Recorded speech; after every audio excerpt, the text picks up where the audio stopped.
मेरे भाइयों, class 11th की बिजनेस स्टडी में हमारा जो नेक्स्ट टॉपिक है दैट इज स्मॉल बिजनेस। जो हमारी जो 8th यूनिट है उसका ये पार्ट 1 है।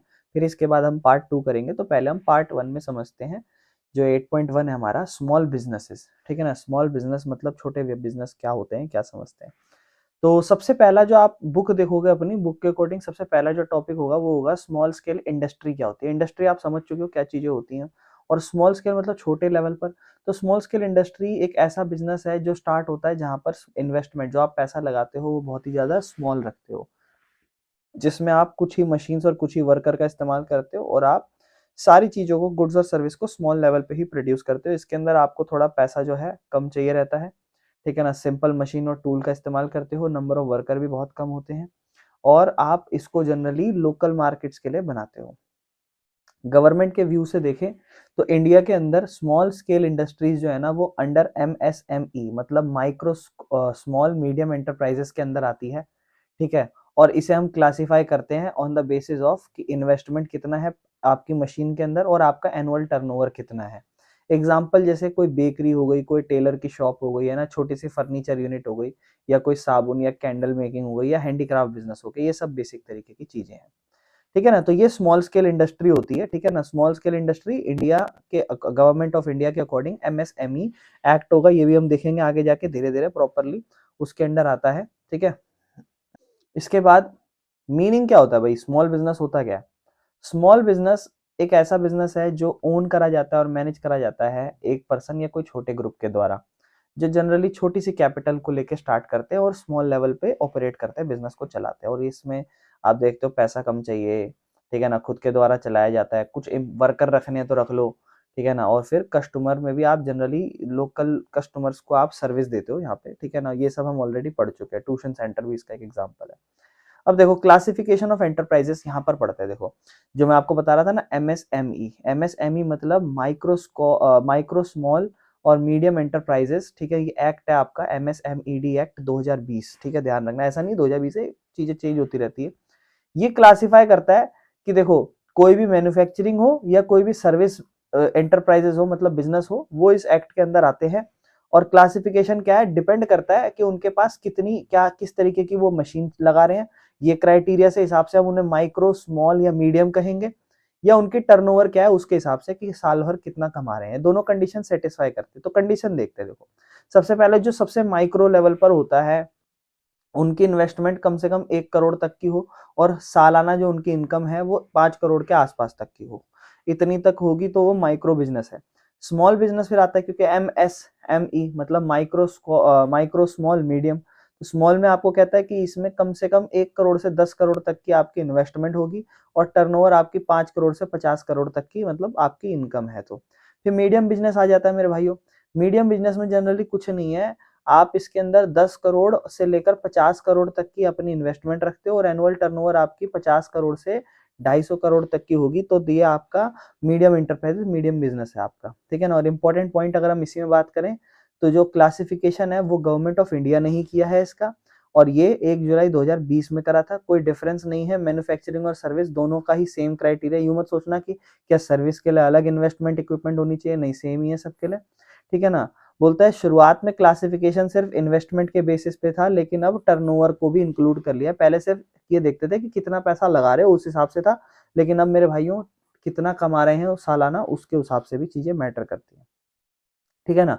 तो ये हम अभी तक स्मॉल बिजनेसेस समझ चुके हैं कि स्मॉल बिजनेस हमारी जो भारत सरकार है उसने कुछ क्राइटेरियाज बना रखे हैं। MSMED एक्ट बना रखा है हमारा। ठीक है। उसके तहत हम लोग 3 तरीके की एंटरप्राइजेस हो सकती है, माइक्रो, मीडियम और स्मॉल, है ना, इस तरीके से। अच्छा, जो हमारा छोटा बिजनेस है उसका जो रूरल इंडिया है, गांव इलाकों में क्या फर्क, क्या रोल है। देखो इंडिया एक गांव का देश है, मतलब बहुत सारे आप पता है गांव देखते हो, ज्यादातर आबादी आज के टाइम पे भी गांव में रहती है। छोटे बिजनेस जो है ना वो बड़ा इंपॉर्टेंट रोल प्ले करते हैं भारत को विकास करने में। क्यों? क्योंकि देखो बड़े बिजनेस करते हैं, बड़ी ग्रोथ देते हैं, लेकिन छोटे बिजनेस का साइड बाय साइड चलना भी बहुत ज्यादा जरूरी है। मेन रोल जो होते हैं, क्या क्या रोल है, तो देखो जो छोटे बिजनेस है वो क्या करके देते हैं आपको, उनके फायदे क्या है ये समझ सकते हो आप। तो ये सिंपल सी बात है, ज्यादा एम्प्लॉयमेंट देते हैं। क्यों? क्योंकि ज्यादातर लेबर इंटेंसिव नेचर है। मतलब 2 तरीके की मशीनें आप इस्तेमाल करते हो, एक होती है लेबर इंटेंसिव, एक होती है कैपिटल इंटेंसिव, जहां मशीन का ज्यादा इस्तेमाल हो, लेबर इंटेंसिव जहां लेबर का ज्यादा इस्तेमाल हो। तो उसमें आपको ज़्यादा वर्कर की ज़रूरत होती है और गाँव के इलाकों में लेबर आराम से मिल जाती है आपको, क्योंकि ज़्यादातर अनएम्प्लॉयड रहते हैं पूरे साल भर, तो इसीलिए आप जॉब दे देते हो उन लोगों को। तो इससे क्या होता है, जो फुल्ली अनएम्प्लॉयड पीपल है उनके लिए भी बढ़िया है, और जो पार्ट टाइम अनएम्प्लॉयड है उनको भी कुछ टाइम के लिए काम मिल जाता है। तो भैया जो स्मॉल स्केल इंडस्ट्री है, इससे एक फ़ायदा ये हो जाता है कि आपकी अनएम्प्लॉयमेंट जो है ना वो कम हो जाती है मेरे भाइयों, ठीक है ना। इसके बाद अगर हम सेकंड पॉइंट की बात करें, तो इकोनॉमिक स्ट्रेंथ की अगर हम बात करें, कहता है जो छोटे बिजनेस है उनसे हमारी इकोनॉमिक स्ट्रेंथ होती है गांव के इलाकों की। इकोनॉमी मतलब आर्थिक स्थिति, आर्थिक स्ट्रेंथ बढ़ती है गांव के इलाकों की। कैसे? देखो, इसको आपको बिजनेस चलाने के लिए तो देखो स्मॉल स्केल में आपको कोई ज्यादा संसाधन नहीं चाहिए, छोटा संसाधन चाहिए, कैपिटल भी, पूंजी भी आपको ज्यादा नहीं चाहिए इन्वेस्टमेंट के लिए। कोई भी गरीब इंसान जो है वो इसको आराम से स्टार्ट कर सकता है, और इससे उसके घर में इनकम आ जाएगी और उसको रोजगार भी मिल जाएगा कहीं ना कहीं। तो इसलिए आपको फाइनेंशियली जो थोड़ा ना आजादी मिल जाती है इससे, तो देख ये फायदा भी है। देखो, आर्टिजन्स जो लोग है ना, जो क्राफ्टमैन, स्किल्ड वर्कर है, जो कलाकार टाइप आदमी है, वो अगर अच्छा खासा कमाई कर सकते हैं इससे, क्योंकि उनके पास अपॉर्चुनिटी, मौके कम होते हैं, तो उनकी स्किल हमेशा अनयूज्ड रह जाती है, वेस्ट हो जाता है रिसोर्स हमारा, है ना। तो जो छोटे बिजनेस है उनको एक प्लेटफॉर्म दिया जाता है कि अपनी स्किल्स का बेहतरीन इस्तेमाल कर सकते हैं। इससे क्या होता है, हम लोग टैलेंट हमारे देश का डेवलप कर सकते हैं, क्योंकि वो अपनी ट्रेडिशनल स्किल्स, हैंडीक्राफ्ट का जो काम होता है उसको बहुत अच्छे तरीके से निकाल सकते हैं भाई, बढ़िया, ठीक है ना। इससे रीजनल, रीजनल मतलब ये एक इलाका है, इसमें ये बहुत ज्यादा डेवलप्ड है, ये कम डेवलप्ड है, तो हर इलाका बराबर डेवलप्ड हो, यानी कि रीजनल डेवलपमेंट जो है ना वो बैलेंस्ड हो हर जगह पे। कहता है जो छोटा बिजनेस है वो लोकल संसाधन पे डिपेंड करता है कि वहाँ कितना संसाधन है। तो अब आपको पता है कि ये रिमोट एरियाज या विलेजेस में शुरू हो सकता है। इंडस्ट्री जो है वो अभी भी हमें पता है शहरों में ही लिमिटेड है। तो इससे क्या होता है ना, हर इलाकों में बराबर डेवलपमेंट आएगी। अगर छोटे छोटे बिजनेस गाँव में कम खुलेंगे तो ये प्रॉब्लम है, रेदर देन इंडस्ट्री खुलना। क्यों? इंडस्ट्री खुल जाएगी एक, तो उससे होगा लिमिटेड फायदा, लेकिन अगर छोटे बिजनेसेस ज्यादा है तो ज्यादा फायदा होगा, ध्यान रखना। दूसरा भैया, लिविंग स्टैंडर्ड बढ़ता है आपका, ऑब्वियस सी बात है। जैसे जैसे आप स्मॉल बिजनेस को गांव में बढ़ाओगे तो लोगों की रोजगार बढ़ेगी भाई, बंदा फिर बिजली उसको मिल पाएगी, उसको रोड अच्छे मिल पाएंगे देश के, है ना, स्कूल, बैंक, ये सब चीजें कहीं ना कहीं चीजें उसकी लाइफ में डेवलप होंगी, क्योंकि जहां पर स्मॉल बिजनेस डेवलप होगा वहां चीजों की रिक्वायरमेंट ज्यादा होंगी, और कहीं ना कहीं देश उस जगह को विकास करने पर ध्यान दिया जाएगा, ठीक है ना। दूसरा, लोकल संसाधन का बेहतर इस्तेमाल होना, बेटर यूटिलाइजेशन। कैसे? गांव के इलाकों में हम देखते हैं ज्यादातर संसाधन इस्तेमाल ही नहीं हो पाते, जैसे वहां की लेबर इस्तेमाल नहीं हो पा रही। क्यों? क्योंकि वहां कोई इंडस्ट्री नहीं खोल रहा, वहां की जमीन इस्तेमाल नहीं हो पा रही, ठीक है ना, वहां का कच्चा माल इस्तेमाल नहीं हो पा रहा। तो जब छोटे बिजनेस खुलेंगे तभी तो वो इन संसाधनों का इस्तेमाल करेंगे, तो बेहतर रिसोर्स का इस्तेमाल होता है। दूसरा, इससे एग्रीकल्चर पे भी कम प्रेशर पड़ता है, क्यों? सबके सब तो खेती बाड़ी करने चले जाते हैं, ठीक है ना। तो जब दूसरा कोई ऑप्शन रहेगा ही नहीं मार्केट में, तो सब खेती बाड़ी तो करेंगे। तो अगर आपके पास मौका है कि आप कुछ और भी काम कर सकते हो, तो इससे जमीनों पे भी कम प्रेशर रहेगा, और जो ज्यादातर लोग एग्रीकल्चर पे डिपेंड करते हैं, जिससे प्रच्छन्न बेरोजगारी शुरू होती है, डिस्गाइज्ड अनएम्प्लॉयमेंट, मतलब काम करने की जरूरत 5 लोगों की और घर के 10 बंदे उसमें लगे हुए हैं। अगर वो कहीं और काम धंधा जाके कर लें तो बढ़िया, नहीं क्यों? क्यों काम धंधा मिल नहीं रहा। जो स्मॉल बिजनेस खुलेंगे तभी तो काम धंधा मिल पाएगा, तो ये भी एक फायदा है। इसके बाद अगर हम आगे चलें, इक्विटेबल डिस्ट्रीब्यूशन ऑफ इनकम, मतलब जब छोटे बिजनेस होते हैं ना, इससे क्या होता है, इनकम सब में बराबर बढ़ती है। क्यों? क्योंकि इनकम जो है ना वो लिमिटेड नहीं है बड़ी इंडस्ट्रीज तक की, छोटे छोटे एंटरप्रेन्योर्स भी जो है ना वो भी इनकम कमाते हैं। तो इससे क्या होता है ना, रिड्यूस कम होगा गैप, क्योंकि हमें पता है अमीर तो और अमीर होता जाएगा, जब तक थोड़ा गरीब इंसान छोटी मोटी इंडस्ट्री खोल के रिस्क नहीं लेगा तब जाके उसकी भी ग्रोथ नहीं होगी ना। तो थोड़ा गैप तो है, कम होगा नहीं, गैप बढ़ता जाएगा, अमीर और अमीर होता जाएगा, गरीब गरीब रहेगा। तो ये गैप भी कम हो सकता है अगर छोटे मोटे लोग अपना इलाका खोले मेरे भाइयों।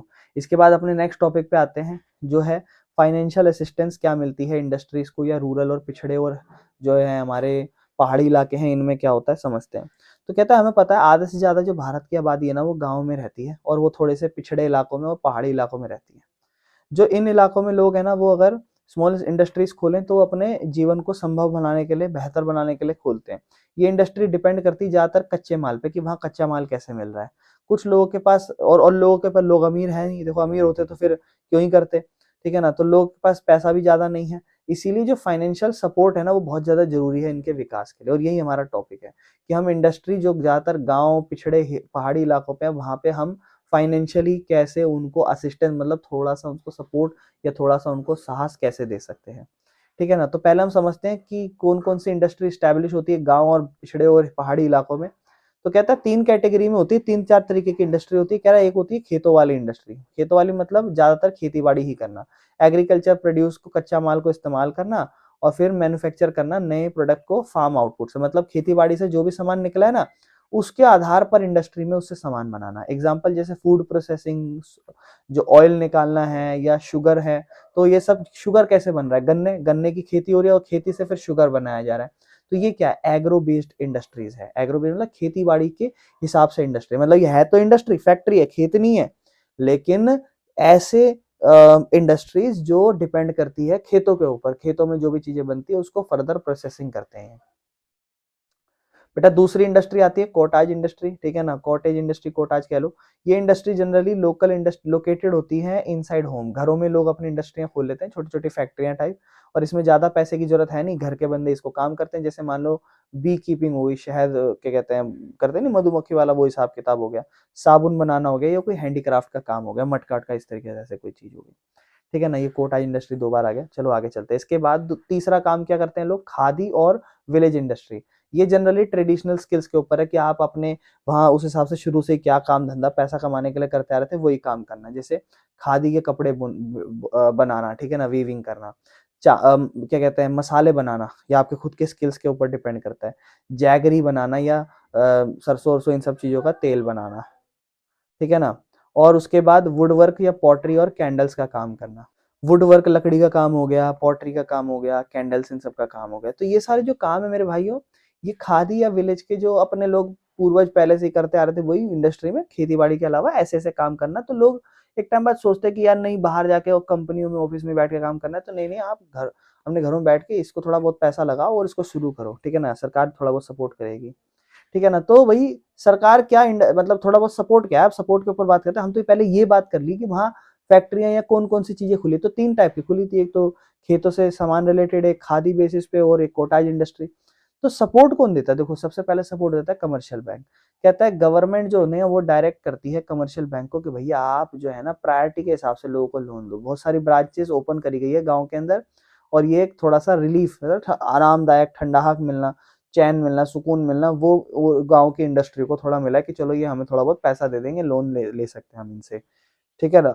उसके बाद दूसरा क्या असिस्टेंस दे सकते हो, लैंड डेवलपमेंट बैंक। ये बैंक जो है ना वो लंबे समय के लिए लोन्स देते हैं, ज्यादातर जमीन खरीदने के लिए या अपने खेतों को बेहतर करने के लिए या पुराने लोन चुकाने के लिए, ठीक है ना। तो इस तरीके के लैंड डेवलपमेंट बैंक है। बाकी जनरली दो तरीके के होते हैं, एक होते हैं स्टेट, अब देखो एक यहाँ पे हम नाबार्ड ऐसी जैसी चीज नहीं पढ़ रहे, हम पढ़ चुके ऑलरेडी वैसे। एक होता है state cooperative agriculture and rural development bank, ठीक है ना। तो जैसे एक ये बैंक हो गया, ठीक है ना, जैसे SACRDB कहा गया, और एक हो गया primary cooperative agriculture and rural development bank. ये कुछ बैंक के एग्जांपल्स हैं। उसके अलावा और क्या सपोर्ट दे सकते हो, तो रीजनल रूरल बैंक, RRB। अच्छा देखो आगे जाके नाबार्ड की बात कर ही दी है, ठीक है ना। रीजनल रूरल बैंक, रीजनल मतलब अपने इलाकों के हिसाब से, है ना, गाँव के बैंक। ये बैंक जनरली आपको हेल्प देते हैं पैसों वाली, किन लोगों को, किसानों को मदद कर दिया, लेबर को मदद करे, कलाकारों को, या छोटे छोटे जो एंटरप्रेन्योर होते हैं ना, एंटरप्रेन्योर क्या होते हैं समझाऊंगा अगले टॉपिक में, ठीक है ना। एंटरप्रेन्योर्स होते हैं, उनको थोड़ी बहुत सपोर्ट दे देते हैं।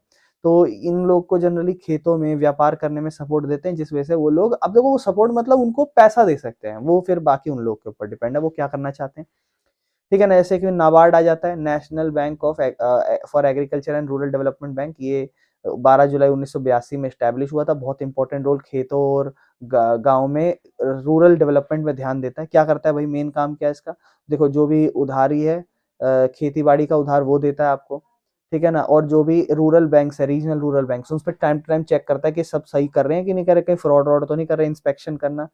फॉरेन हेल्प भी उसको भी डिस्ट्रीब्यूट करता है, कल को कोई फॉरेन हेल्प आई है तो उसको लोगों में बांटना, बाहर के देशों से अगर कोई हेल्प आई है तो। या फिर इंस्टीट्यूशनल रूरल क्रेडिट, पावर देना किसको, हमारे यहाँ के जो रूरल क्रेडिट सिस्टम है उनको थोड़ी पावर देना।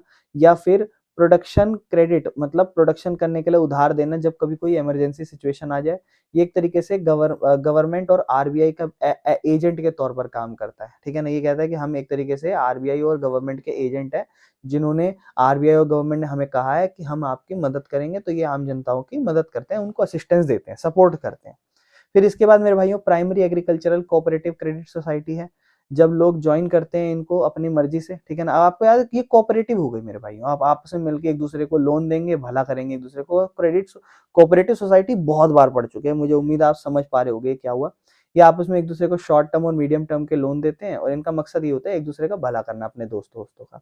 फिर एक होता है SIDBI, ठीक है ना, small industrial development bank of India. ये जनरली फाइनेंशियल या फिर नॉन फाइनेंशियल सपोर्ट देता है, ठीक है ना। फाइनेंशियल मतलब पैसों के तौर पर दे दिया। नॉन फाइनेंशियल जैसे कुछ हो सकता है, नॉन फाइनेंशियल क्या, जैसे खेती बाड़ी का फायदा देना है तो उसमें खेत वेतों के सामान वामान, कच्चा माल वाल ये सब दे दिया हो। फंक्शन क्या है इसके, तो भैया फंक्शन बड़े सिंपल है कि ये मॉडर्नाइजेशन चाहता है, छोटी इंडस्ट्री की चाहता है, छोटी इंडस्ट्री बहुत ज्यादा मॉडर्न हो जाए और मार्केट में ज्यादा से ज्यादा डेवलपमेंट आए, इस चीजों में ध्यान देता है। ठीक है ना। इसके बाद नेक्स्ट अपना है small national small industry NSIC। ये 1955 में स्टैब्लिश किया गया था और ये छोटी इंडस्ट्री की मदद करता है, उनको सपोर्ट देता है। ठीक है नहीं, क्या करता है, उनको मशीनरी देता है हायर परचेज पे। हायर परचेज देखो एक जनरली मैं समझा देता हूँ थोड़ा बहुत, जैसे नॉर्मली होता है ना किस्तों पे सामान खरीदना, वैसे एक हायर परचेज होता है। किस्तों में ये होता है कि कल को अगर आप जैसे फॉर एग्जांपल थोड़ा सा चिन्ना मिन्ना सा फर्क है, एक तरीके से किस्तों पे ही समझ लो, बस थोड़ा सा फर्क होता है, इतना ध्यान रखना। ठीक है ना, ऐसे समझ लो कि मशीनें लोगों को किस्तों में दे देते हैं, लोग एक एक करके पैसा देते हैं और कुछ टाइम बाद उनकी किस्तें पूरी हो जाती हैं।